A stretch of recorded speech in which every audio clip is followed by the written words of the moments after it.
Pertama-tama atas nama pemerintah, atas nama masyarakat, atas nama negara, saya menyampaikan terima kasih dan penghargaan yang tinggi kepada Nahdlatul Ulama yang telah membantu pemerintah dalam menenangkan umat, menenangkan masyarakat dalam masa pandemi ini. Yang kedua juga terima kasih untuk Nahdlatul Ulama yang juga telah mengajak masyarakat untuk mentaati protokol kesehatan dan mengajak masyarakat untuk berbondong-bondong ikut dalam program vaksinasi. Ini saya rasakan betul betapa ajakan para kiai, ajakan para ulama betul-betul berdampak pada meningkatnya keinginan masyarakat untuk ikut vaksinasi. Pada awal-awal program vaksinasi, begitu keluar yang namanya vaksin AstraZeneca, banyak daerah yang tidak mau mengambil. Padahal saat itu stok yang banyak adalah AstraZeneca. Tetapi begitu saat itu ada telepon dari para kiai dari Jawa Timur, Pak Presiden, silahkan semuanya vaksin dikirim ke Jawa Timur, kami terima. Besoknya saya ke Jawa Timur, betul, para kiai berkumpul dan benar-benar semuanya mau menerima vaksin itu. Setelah itu, semua daerah satu persatu mau. Inilah pengaruh para ulama, para kiai dalam mengajak masyarakat untuk ikut vaksinasi. Kita tahu di bulan Juli, tepatnya pertengahan Juli, 15 Juli, kita berada pada posisi keadaan yang sangat mencekam. Ngeri saya kalau menceritakan, semua rumah sakit di Jawa dan Bali penuh, oksigen kurang, obat habis, kekurangan. Kasus harian saat itu 56.000. 56.000, sehingga rumah sakit tidak mencukupi. Di lorong-lorong rumah sakit, semuanya pasien-pasien antri untuk bisa masuk ke ICU.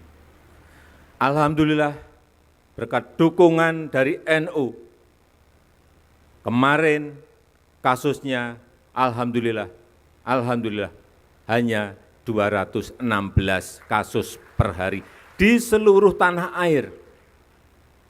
Kalau kita memiliki 514 kabupaten kota, kasusnya hanya 216, artinya di setiap kota dan kabupaten itu hanya ada setengah kasus.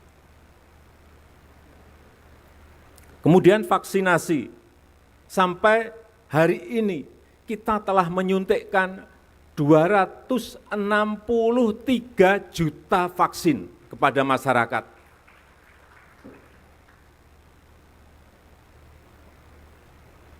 Bapak Kiai bisa membayangkan menyuntikkan kepada 263 juta kali suntikan. Itu sebuah pekerjaan yang sangat rumit, sangat kompleks.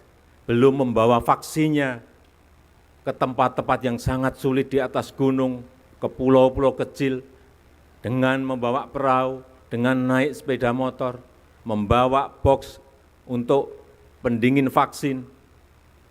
Sekali lagi alhamdulillah kita sudah mencapai 263 juta, dosis pertama 73,9%, dosis kedua 51,8%. Kita harapkan segera bisa mencapai 70% untuk mengejar agar COVID ini tidak menyebar kemana-mana lagi. Dan juga hari ini telah disuntikkan kepada anak-anak 6-11 tahun sudah 1 juta. Ini juga kecepatannya sangat bagus sekali, alhamdulillah.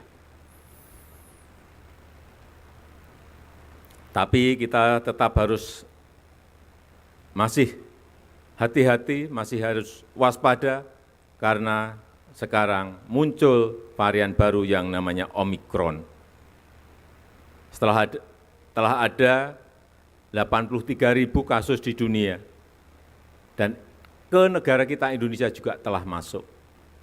Sehingga sekali lagi saya sangat mengapresiasi protokol kesehatan didampingi Satgas dalam muktamar ini, dan insya Allah kita semuanya kembali ke daerah masing-masing dalam keadaan sehat. Yang kedua, yang berkaitan dengan ekonomi umat.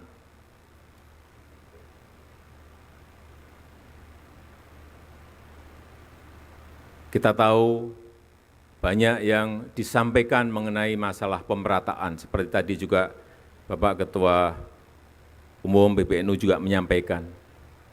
Memang kita harus berbicara apa adanya, pemerataan bukan sebuah hal yang gampang untuk dilakukan. Tetapi saya melihat bahwa kekuatan di NU sekarang, anak-anak muda yang pinter-pinter, santri-santrinya yang pinter-pinter, yang keluaran banyak dari universitas-universitas yang besar dari seluruh negara yang ada di dunia ini,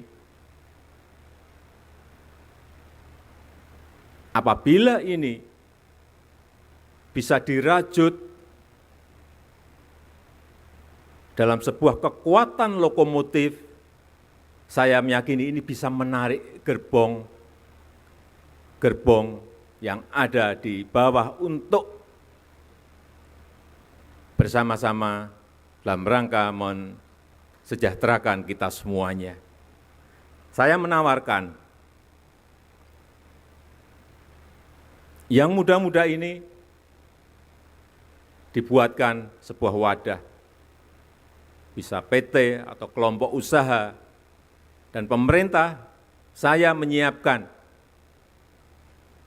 Kalau siap, saya menyiapkan konsesi.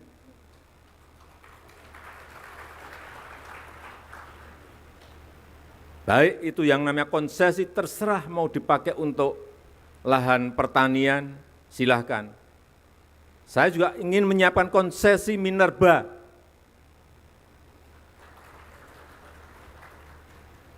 Yang pengen bergerak di usaha-usaha nikel misalnya, usaha-usaha batu bara, usaha-usaha boksit, usaha-usaha koper, tembaga, silahkan. Tetapi sekali lagi, ini dalam sebuah kelompok usaha besar, sehingga nanti bisa menggeret, mengajak gerbong-gerbong yang lain untuk ikut menikmati. Ini memerlukan sebuah kerja besar, tetapi saya melihat potensi di Nahdlatul Ulama itu ada, tinggal merajutnya. Yang berkaitan dengan teknologi, saya melihat juga yang pinter-pinter urusan teknologi ini sangat banyak sekali di NU.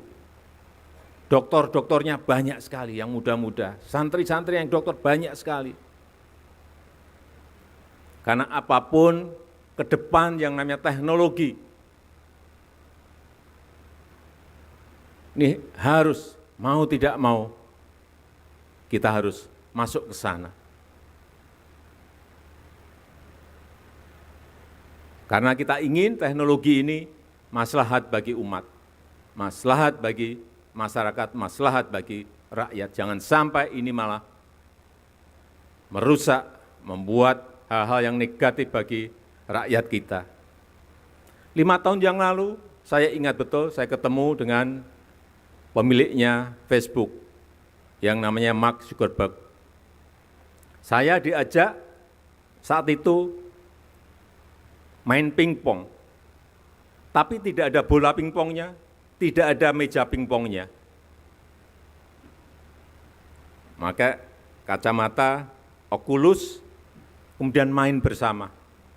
Sama kayak main pingpong persis 100%. Tak, tok, tak, tok, tak. Keringetan juga. Dan dia membisikkan kepada saya, Presiden Jokowi, ini baru awal. Nantinya semuanya akan virtual, semuanya akan muncul yang namanya metaverse. Restoran virtual, kantor virtual, wisata virtual, mall virtual. Hati-hati mensikapi ini. Dan NU, karena di dalam temanya berkhidmat untuk peradaban dunia, hati-hati memang peradaban itu harus kita pengaruhi agar maslahat bagi umat manusia di seluruh dunia, khususnya di negara kita, Indonesia. Nanti semuanya, dakwah virtual, pengajian virtual, tetapi betul-betul kayak kita ketemu seperti ini. Bukan seperti sekarang yang masih Vicon. Bukan. Metaverse akan merubah. Saya tidak tahu apakah karena pandemi ini menjadi dipercepat 5 tahun atau 10 tahun, tapi pasti datang.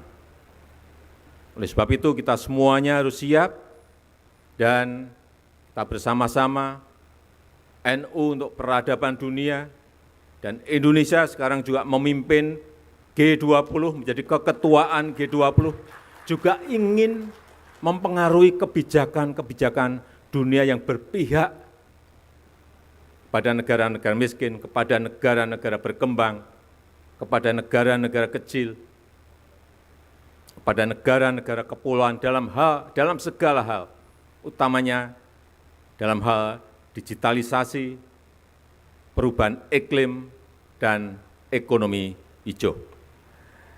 Terakhir, sekali lagi saya ingin menyampaikan terima kasih yang sebesar-besarnya kepada NU yang terus mengawal kebangsaan, mengawal toleransi, mengawal kemajemukan, mengawal Pancasila, mengawal Undang-Undang Dasar 1945, mengawal kebinekaan kita, mengawal NKRI, dan